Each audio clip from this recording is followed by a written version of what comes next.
Assalamualaikum teman-teman. Kali ini kita bakalan membahas tentang COD atau transfer bersama saya Roy Ganes dan Nazira Anindi. Nah Nindi sendiri ini tim COD atau tim transfer? Aku tim transfer ya. Kalau Roy? Tim COD sih. Tapi kenapa pilih transfer? Kenapa nggak COD? Karena pembayarannya lebih mudah. Jadi apalagi sekarang udah ada tuh yang namanya M-Banking. Kita bisa langsung melakukan pembayaran di mana aja, kapan aja, dan juga lebih praktis. Nggak perlu repot-repot bawa uang tunai kemana-mana. Kalau Roy kenapa nih lebih suka COD? Karena lebih gampang aja sih bayarnya. Karena kayak gini ya, kalau misalnya COD itu kalau misalnya kita kurirnya datang, kita langsung bayar, kayak lebih praktis gitu. Lebih praktis aja gitu, nggak mau terlalu ribet. Karena kalau misalnya transfer tuh kadang ribet. Jadi lebih ya udah lebih enak COD aja. Nah, gimana nih menurut Roy selaku tim COD? Sekarang kan banyak juga nih video-video viral karena COD itu. Gimana nih tanggapannya? Ya kalau menurut aku sih itu kebanyakan itu yang viral-viral itu kan emak-emak atau bawa bapak gitu kan. Nah kalau menurut aku sih seharusnya mereka diberikan edukasi. Diberikan edukasi itu dari orang yang terdekat mereka, atau jika mereka sendiri tidak ada misalnya kayak keluarga yang lebih dekat, lebih paham, itu mereka seharusnya beritahu, mencari tahunya, maksudnya kan mencari tahu sendiri apa sih sistem COD itu gitu kan. Karena kan kita sekarang udah hidup di zaman serba ada, jadi kita lebih bagus menurut aku itu kita mencari tahu nih apa yang nggak kita tahu. Nah seperti itu untuk menghilangkan miss-miss itu, karena sayang juga sih kalau kayak gitu. Mungkin aku pun kalau misalnya jadi kurirnya bakalan juga gitu kan, dibentak-bentak gitu kan. Nah gitu. Nah Nindi, aku pernah transfer, pernah belanja online terus transfer. Nah itu memang sih kesalahan aku juga gitu kan. Nah salah satu yang gak enak dari transfer ini, misalnya gini, kita nih kan udah deket nih, udah mau dana misalnya atau apa itu kan. Nah kita mau bayar. Nah kayak hari itu pernah mau ke bank, cuma rame, mau ke teller gitu kan rame. Nah mau M-Bankingnya error. Nah kalau misalnya ada kasus gitu gimana nih? Selaku Nindi karena transferin itu gimana? Pernah nggak Nindi ngalamin begitu?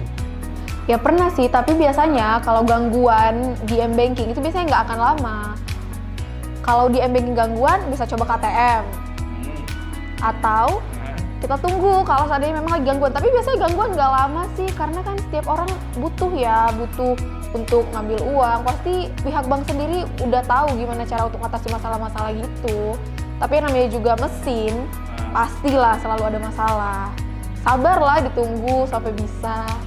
Kalau begitu lebih enak COD dong, daripada kita harus menunggu lama sampai bisa. Apalagi kan aku nih ya orangnya ya, kalau misalnya ada barang baru, itu pasti menggebu-gebu. Mungkin kebanyakan orang Indonesia pun, nggak semua ya rata-rata, tapi kalau misalnya ada orang baru kan, apalagi itu memang uang yang dari dia kumpuli, dia mau beli, itu kan pasti kayak excited gitu kan. Nah lebih bagus, lebih praktis COD daripada kita harus menunggu lama begitu.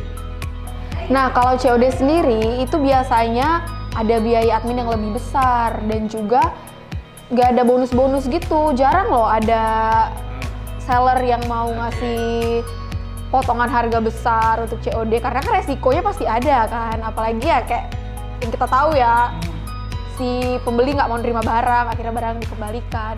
Dan nggak semua seller loh nerima pembayaran COD. Misalnya kayak toko-toko elektronik, mereka nggak mau ambil resiko dong untuk pembayaran COD yang uangnya belum tentu akan mereka terima atau enggak gitu. Kalau sampai terjadi kayak yang lagi viral belakangan ini, otomatis dia nggak terima uang dong. Gitu. Nah Nindi tadi kan bilang nggak semua yang bisa COD, dan nggak semua kalau misalnya COD itu dikasih potongan. Nah kalau seandainya nih COD itu ada potongannya, lebih besar lah potongannya kan. Nindi mau nggak COD? Ya mau, karena memang aku sendiri pun sebenarnya pernah beberapa kali pakai COD gitu. Tapi memang belakangan ini karena udah nggak ada orang tuh di rumah, ya kurir kerja juga dari pagi sampai sore, dan orang-orang di rumah juga kerjanya dari pagi sampai sore, jadi nggak ada yang nerima barang kalau COD gitu kan. Makanya memang sekarang lebih sering melakukan pembayaran via transfer gitu. Dan belum pernah sih aku nemuin platform belanja online yang ngasih potongan besar untuk pembayaran COD, karena mereka juga pasti maunya uangnya cepet nyampe ke mereka kan. Tapi kan lebih praktis aja sih kalau menurutku, karena kan orang Indonesia kan kayak tadi aku bilang juga nggak mau terlalu ribet. Memang mau seperti itu, meskipun ya kita tahu kan kalau misalnya COD itu mahal kayak tadi Nindi bilang. Tapi banyak yang viral-viral itu rata-rata COD kan. Berarti kan lebih masyarakat Indonesia lebih bagus milih COD daripada transfer. Gitu. Mungkin mereka memang belum yakin nih sama kualitas barangnya. Kalau aku sih biasanya memang kalau udah belanja di satu toko, aku biasanya akan belanja di situ terus karena kan kita udah tahu kualitas. Jadi kayak nggak sanksi sih kalau kita ya udah bayar luan gitu, nggak masalah. Ya tapi kan seharusnya kan COD itu lebih enak gitu kan menurut aku daripada harus transfer yang lebih ribet sih. Kayak lebih enak aja datang gitu. Paket Asia.